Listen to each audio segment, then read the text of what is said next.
happy Boxing Day wherever you are across the world. This is Femi Ashalu. Of course, today I'll be paying a visit to Anthony Joshua, so that I can take some boxing lessons. But of course, for the spirit of the season, it is a time to visit loved ones. We say happy holiday to you or wherever you are. It is a daily countdown of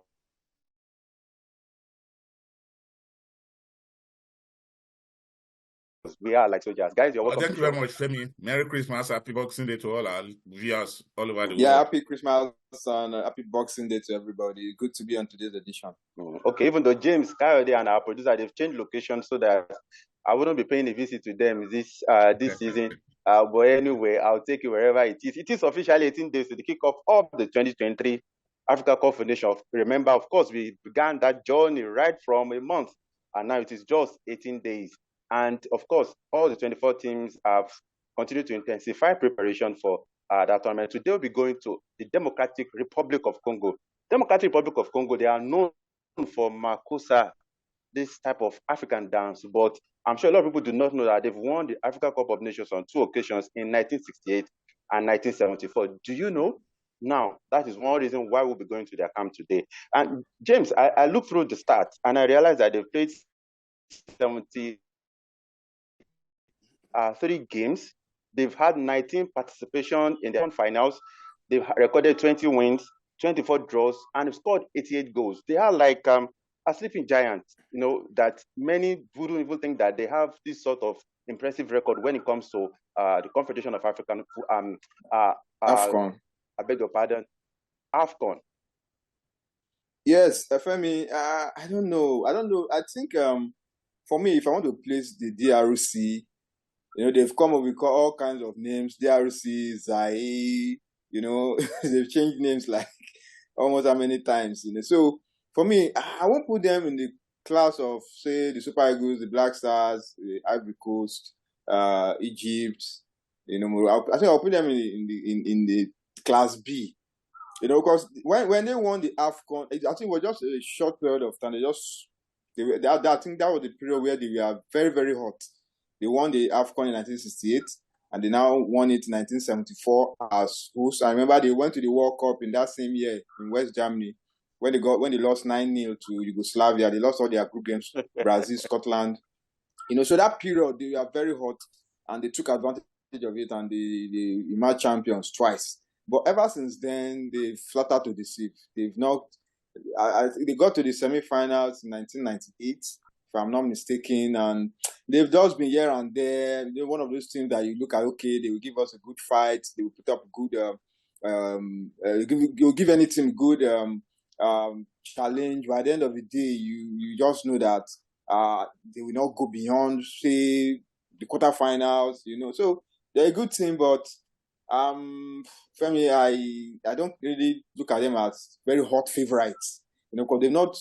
Since they won it in 1974, they've not done anything spectacular, something that you say, okay, this is a team that they've not been intentional since that's like how many, almost 50 years ago. They've not really done much, So I think this next year's AFCON is still going to be same of the same. They just come around and do one or two things, and at the end of the day, they will. I'm not saying they might be just like what you always say. They might just be those one of the things that will get that tournament bounce. You never can tell, but based on what they've been doing in the past editions, I don't really look at them as. I don't fancy their chances, honestly. I don't. Okay.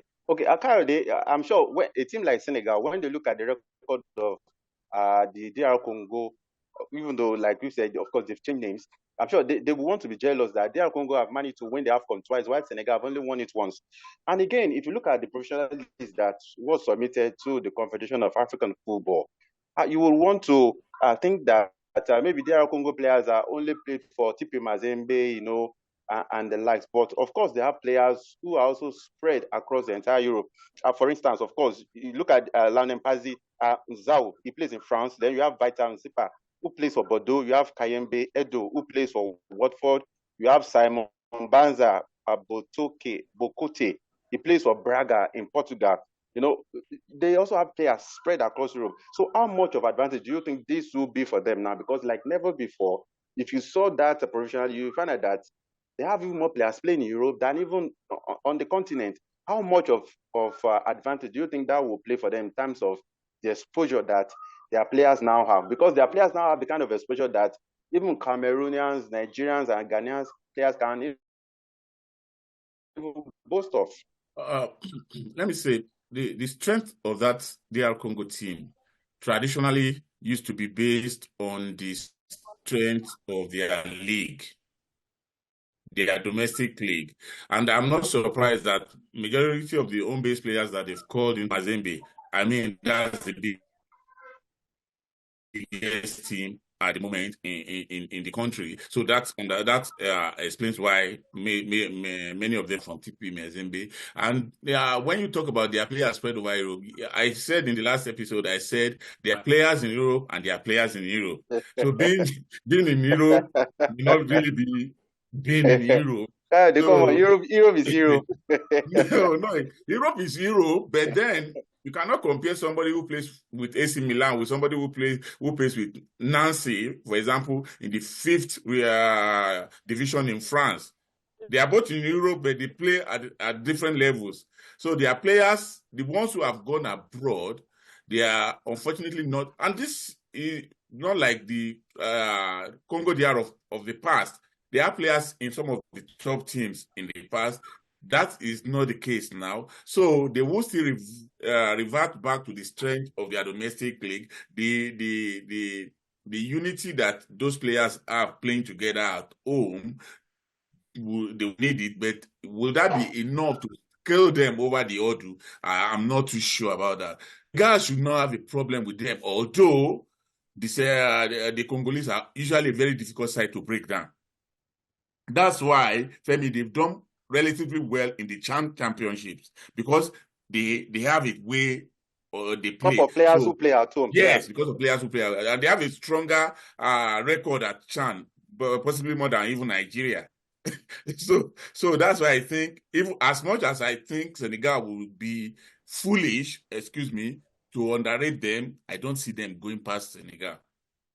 I was actually even only trying to draw some comparison that Senegal has only one title, but Congo they have 2 AFCON titles. Yeah, but then when you look at it, I mean, you could look at it and say, when was the last time they won it? With who? I'm not sure any of the current players that were born at the time they won it. So for me, when you talk about, it's just like you talking about Uruguay winning the World Cup in 1930, and you are now comparing that. On the basis of that, you are saying, okay, probably they are, of course, they will be World Cup winners.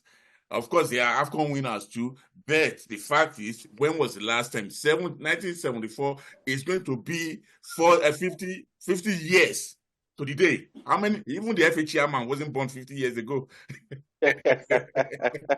Okay, James, 50 years on now, just as we are talking about the DR Congo, any chance of, even perhaps maybe eating, more than the achievement that they've made in the last 20 years in AFCON, 50 years, no title. They've just sometimes the quarterfinals, they are out again. But do you think this time they could look at it and say, okay, let's take it a notch higher this time? I mean, I always say this in that no team has ever won the AFCON by mistake. There must be that signs from previous editions, like the Zambia team that won it. Maybe at least like trying to make an impression. Maybe trying to make an impression, yes, not winning it, but trying to make an impression. Yeah. Okay, because in every tournament there's always that team that just that one team, just go all the way. So they can be that team. Burkina Faso, they got to the semi-final. So there's only that team. So who say they cannot get as far as the semi? Fine, they can. But after that, I'm like I said, my expectation for them is not high at all. I think I even have high expectation on the Super Eagles compared to DRC. That's why the fact that Super Eagles have been come on, James, you're comparing the Super Eagles of Nigeria to DR Congo. No, family, the difference between Super Eagles, the thing is, Super Eagles can be so unpredictable. Remember when they won the AFCON in 2013? Nobody believed me. I didn't believe it. So there's always that thing about Super Eagles, about Cameroon, teams like that. That's why I said I will not place DRC among those top tier teams in Africa, because you see those top teams, they can be doing very badly, but something can just snap and they will just win the tournament. But it's a team like DRC, no, they've not really done. In all the past editions, they've always flattered to them. So it's always difficult to put them or give them that favorite tag. It's always difficult. James, you're so lucky that today is Boxing Day. I will have told the Nigerian government to withdraw your citizenship. But trying to compare DR Congo and the Super Eagles. Kayode, as we wrap up on DR Congo, you know, if you look at the Group F, where they have Morocco, Tanzania, and Zambia, would you fancy that they might likely qualify, maybe alongside Morocco? Femi, thank you very much. Since you have considered the leadership of that group to Morocco, even without a ball being kicked. On paper, sorry, apologies on paper. Thank you for clarification. Because the way you put it is like you just assume Morocco will automatically win. See, it is dangerous in the sense that the three other teams, I'm talking about DR Congo, Zambia, and Tanzania. Especially Tanzania. They are dark horses. They are unknown. I don't see Tanzania. Tanzania could ruffle the feathers of Zambia and DR Congo. I don't see them doing that with Morocco. Morocco is, mark my words, Femi, Morocco is going to beat them properly. I tell you that. Morocco is going to now you are justifying why I put Morocco at the top. No. See, but then beating Tanzania does not automatically mean you're going to win the group or you are going to even qualify. You see, have two relatively equal teams. I'm talking about DR Congo and Zambia. And the Zambians will be dangerous because they are an unknown quantity, Femi. We do not know what they have as a president. And the way they shocked everybody in 2012, they could do a repeat. I do not see I do not see Congo going that far, going to the finals or anything. But you know what? At this stage, everybody is just trying to get out of the group. It's like I don't know whether you've seen crabs in the barrel. Everyone trying to rise every other person to get out of the barrel. The same way everybody is going to do this. Tanzania might be the team that ultimately fails to do anything in the group. But you see those three, I am not putting it past them. Any two of them could go through. And who says Morocco might not be a flop? Because everyone is judging them by the standards of what they did at the World Cup. I'm not. The World Cup is one-off. Yeah. They have to do it consistently over and over again before I take them serious.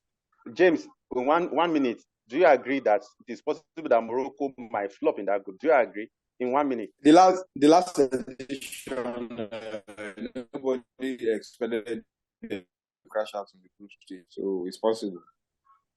Something might just go bad and we just be downhill from there. Yeah. That's the beauty of football. All right, well, it's a fine place to leave it today, of course. The Democratic Republic of Congo, we hope that they won't just come to the AFCON to dance Makosa and go back home.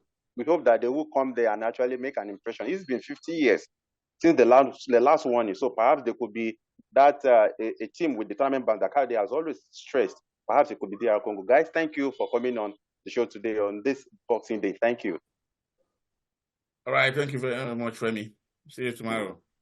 Yeah, see you tomorrow, Femi. Thank you. All right. Okay, so tomorrow it will be 17 days to the kickoff of the Africa Cup of Nations 2023. And since Kayode has actually mentioned Zambia tomorrow, who knows, we might likely be going to the camp of the Chipolo Polo and see how they're preparing for the AFCON. We'll see you tomorrow at Femi. Bye for now.